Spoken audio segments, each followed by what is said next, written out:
Yep, there we go. We're all set. All right, so for our agenda this evening, I'm going to spend some time on zooming out to sort of the bigger picture of the inquiry arc and the draft content standards at large. And then we'll spend some time zooming in with Jenna. She's going to do some focused looking at the K-5 economic standards by grade level. And let's go to the next slide. Okay, so let's start with the inquiry arc. Hopefully you've seen this before and this is not news to you, but just to back up a little bit, in 2013, there was national work done to come up with the college career and civic life frameworks. And those were used in 2015 to create a state social studies frameworks for Connecticut, or they were released in 2015 is probably more accurate. And as you can see, there's no surprise here, right? Dimension 1 is developing questions, planning inquiries. Dimension 2 is about applying disciplinary concepts and tools. So thinking like a historian, an economist, a geographer, and a political scientist.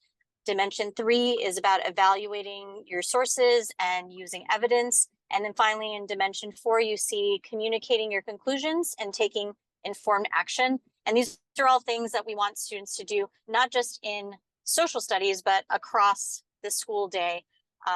So that's the inquiry arc. Today, we're going to focus in on Dimension 2. So on the next slide, you'll see the sort of zoom in to Dimension 2. This is where these new draft content standards, because they are still a draft, they haven't been approved yet. This is where they live or they sit, and they fall under these 4 disciplines of history, economics, geography, and civics.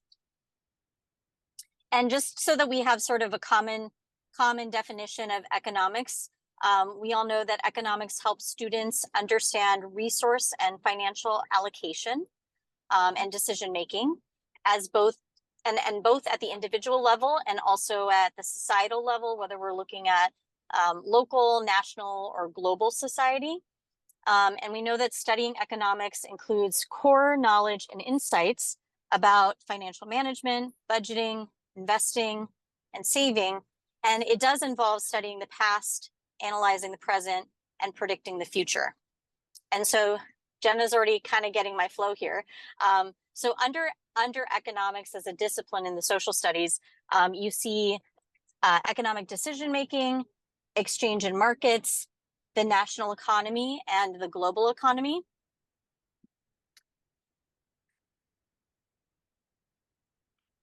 And so before we get into looking at the standards, there's a couple things I want to note. One is this coding system that you'll see in the draft standards that we share with you. If you look at the part that it looks like there's an oval around it, you can see 5.civ.3.a. Basically, you'll see that with each standard, and that tells you, the 5 tells you the grade level, the civ part tells you the disciplinary lens. So in this case, this is a civics example standard. The 3 tells you the skill number aligned with the C3 framework that I mentioned before. And then the A at the end there tells you the order of appearance. So actually looking at some standards now, I know this is very small and hard to see. We can send you the slides afterwards so you can take a closer look. But we wanted you to see that there was time not just spent in writing the content standards, but also in making sure that there is this vertical alignment across the grade levels. And so this is just a sample.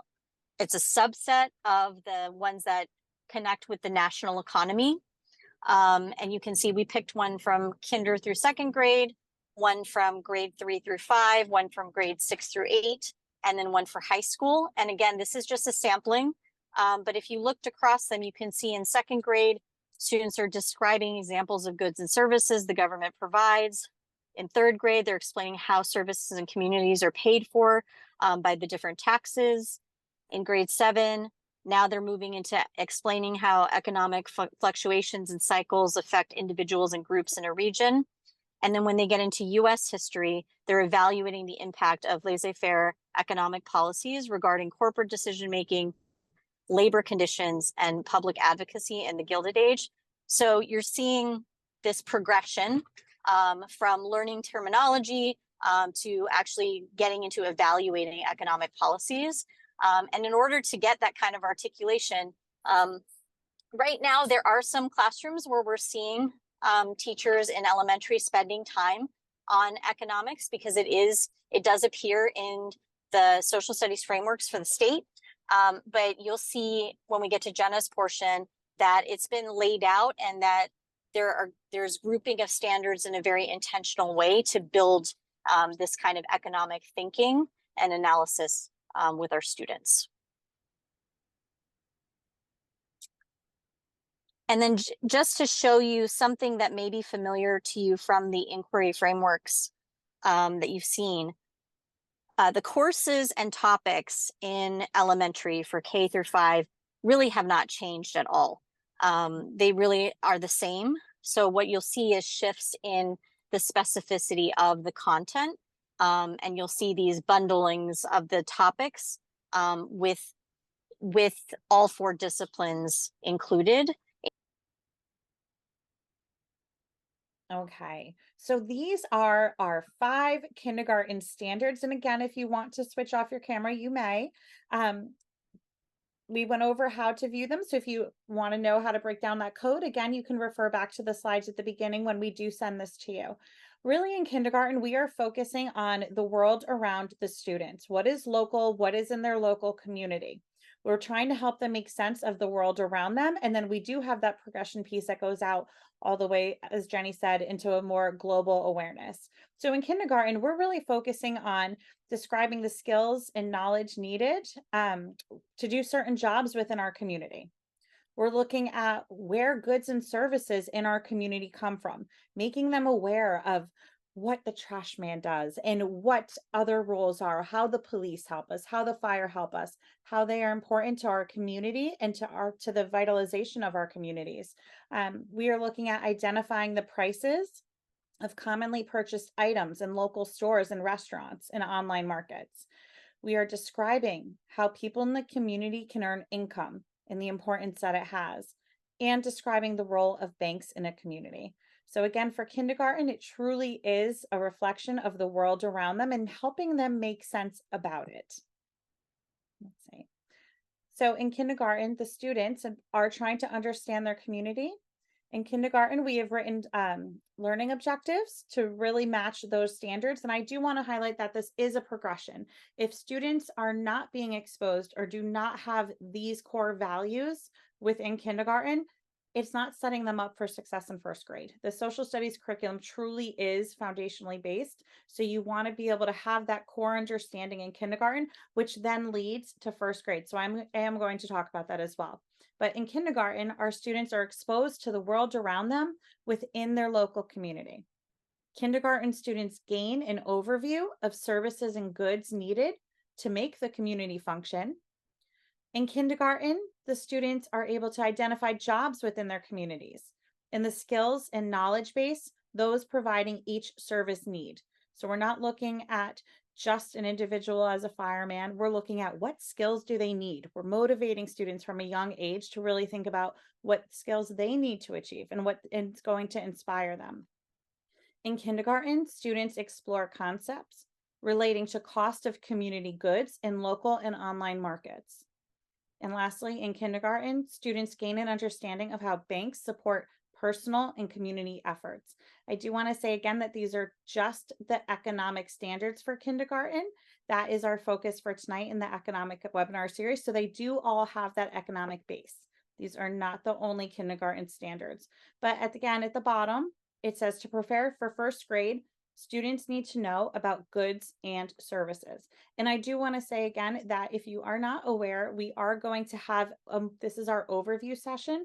We do have more in-depth webinar series coming up in future, where if you have kindergarten student or teachers within your district and they would like to all come on and be able to listen to what the kindergarten only social studies standards are going to be in different activities and vocabulary, that is when we are going to get more in depth. Tonight, this is our overview. So in first grade, they've moved away from just the community and they're looking at society and themselves. Our standards, there are four economic, and I do like to read these to you. I know that you can read them, but we are going to read over all of them just to make sure that we truly have an understanding. The first one is to compare how urban, suburban, and rural communities use local and distant environments to meet their daily needs, how they describe why people in one country trade goods with people in another country, how they identify products that are made in the United States and sold to other countries, and identify products that are made in other countries and sold in the United States. So we've gone from their local towns, their local cities, and we are branching out and looking at how are those goods and services being provided and brought in and our impact and direct relation. So in first grade, the students will use knowledge of goods and services that the community relies on to examine where each comes from. And in first grade, students will gain an understanding of global relations in regards to import and exportation. And then again at the bottom, you can see now we're branching out and what they need to have an understanding of. In kindergarten, it was goods and services. Now we're taking that understanding and we're really making sure that students know not just what a goods and service is, but how they are grown, manufactured, and prepared for use, including but not limited to within their local community. That will prepare them for second grade, where we have four standards that explain scarcity and abundance, influences decision making in the community. So how that scarcity and abundance influences the decisions. How it explains the cost of making goods within a community, describes examples of goods and services the government provides, and describes the type of human and physical capital resources used by governments and businesses to respond to community needs. So what does that look like? Second grade students have an understanding that communities make decisions to ensure the success of goods and services to support community needs and efforts. And they have an understanding of scarcity and abundance of resources. So again, to prepare for third grade, they've taken that knowledge of goods and services, how they're produced, how they're manufactured, how it's playing in this scarcity and abundance, and they are taking that knowledge and moving forward to planning contributions for third grade. This is where we start looking at Connecticut and the local history and not just in their towns and cities that are relevant to them. So in third grade, we do have four economic standards. The first is to identify examples of resources in Connecticut that are used to produce goods and services. So on a statewide level, not just a town or city. Describe the role of financial institutions in Connecticut. Explain how services and communities are paid for by local, state, and federal taxes.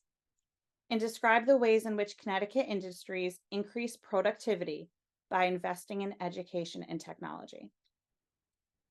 So in third grade, our main objective is that students are able to understand the role of finances and the connection to local services, education, and productivity. To be able to prepare for fourth grade, again, they need to understand how those services are funded and prepared for on a greater state level. By the time they get to fourth grade, we are looking at the United States, more specifically, moving out from our local communities to our state level. Now we are in the United States. United States truly focuses on geography. However, we do have those three economic standards. The first is that they compare the benefits and costs of neighborhood gentrification within the United States. They explain how business investments in worker training and diversity contribute to increased productivity and future incomes within a region. And they explain how profits influence sellers in markets throughout the regions in the United States. So what does that look like? In fourth grade, students are really performing an analyzation of the impact of wealth within a region and the impacts that has on the community. And to prepare for fifth grade, students need to have an understanding of the impact of the financial strength within a community. By the time we get to fifth grade, we are starting to look at colonization, the era of exploration. We move from migration all the way to the beginning of the American Revolution. For the economic standards, students are going to compare the benefits and costs of governmental and individual choices leading to the American Revolution, identify examples of resources used to produce goods and services throughout colonial settlements in the New England, Middle, and Southern regions, and to compare the reasons for different areas of specialization and trade among individuals and businesses in New England, Middle, and Southern colonies. We do have three more I forgot about. I apologize. We have we know how they are going to analyze how the skills and strengths of the African diaspora influenced economic specialization in the colonies, describe the role of money and currency in trade during the colonial era, and explain how economic interdependence between the New England, Middle, and Southern colonies during the American Revolution. So our main objectives for fifth grade is that students that leave fifth grade have an understanding of the financial implications of governmental and personal choices that led to the American Revolution, and that students in fifth grade are able to understand the roles of each colony in production and supply and the impact of the success of the American Revolution. So this is our overview and progression. We did show you at the beginning a progressive piece. This is really breaking it down to show you that in kindergarten, roles and the focus is for roles and responsibilities in the communities, familiar places in the communities, and communities past and present. You can then see exactly what the standard is asking for within kindergarten as a whole, and then what they need to prepare for first grade. For first grade, it's contributing to a democratic society, honoring the past and present, and global communities.